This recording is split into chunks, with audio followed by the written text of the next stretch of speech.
Welcome to our tutorial about using Snap and Quantize. Snap mode helps you make edits with greater accuracy by magnetizing your edits like selections, cuts, and erases to a grid or other events that you customize, or what's called quantizing. You can set up a grid in bars, for example, and then make your adjustments along this grid to make sure that your music is on tempo. Up to this point in this course, you've seen me do this over and over. Here is the Snap To button, and it's blue when it's active. Many of Cubase's editing windows offer a Snap To option, so it's a feature that you have seen frequently. Here's the sample editor with the snap toggle on and off. Let's close the sample editor. In this tutorial, we'll be learning how to use Snap mode in the main project window. When Snap is active, you make selections from the 3 adjacent fields to customize your snapping. The first drop-down menu is the Snap Type drop-down menu. Next, you determine the grid type. And finally, the Quantize Type menu. We're going to talk about how to use all of these drop-down menus. First, let's talk about Snap Type. The Snap Type drop-down menu shows a number of options. If I choose Grid and my project display is in time format, then I choose the precision in milliseconds from the Grid Type menu next door. 1 millisecond, 10 milliseconds, 100, or 1,000 milliseconds. That's 1 second.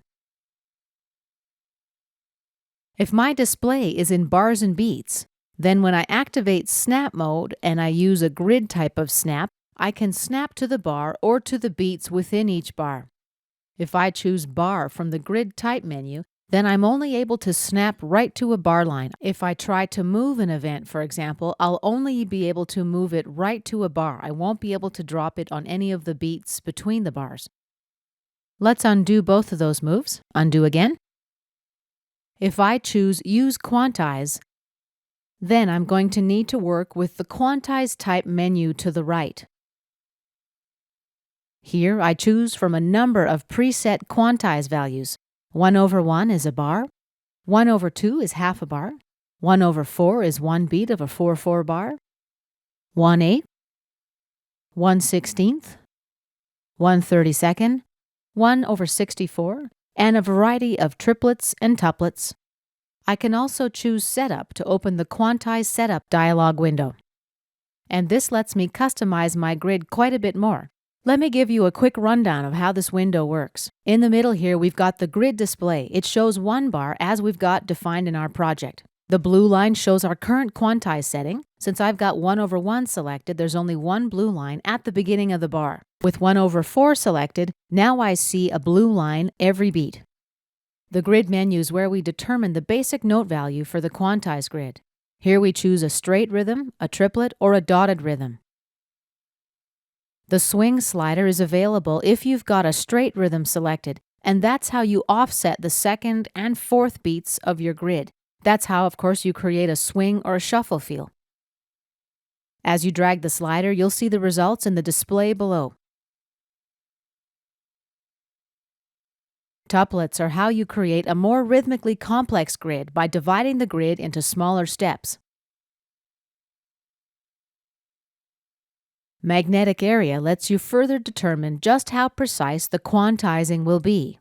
Here's where you set how far from the grid line you want notes to be affected by quantizing. If you set the slider to 0, then all notes are quantized. As you drag the slider to the right, you see a blue fuzzy area appear on the grid display, and this means that only the notes that lie within that fuzzy area are quantized. Here we store and remove presets. That's pretty standard in Cubase's interface. Non-quantize. The tick is the unit of value here, and that's pretty small. It's 120th of a 16th note. Notes within this distance of the grid won't be quantized. In a nutshell, this prevents your work from sounding too computerized. Notes too far from the grid get corrected, but you're still able to keep a bit of variation. Random quantize. This is another tool that prevents your quantizing from sounding too computerized. This randomly quantizes events to the tick value you specify here, and thus allowing for some variation. Iterative strength. This is where you specify how much toward the grid your notes should be moved. Currently, we have 60% selected by default, and this is another tool for allowing variation. Move controller. Check this to move the MIDI controllers attached to the notes along with the notes.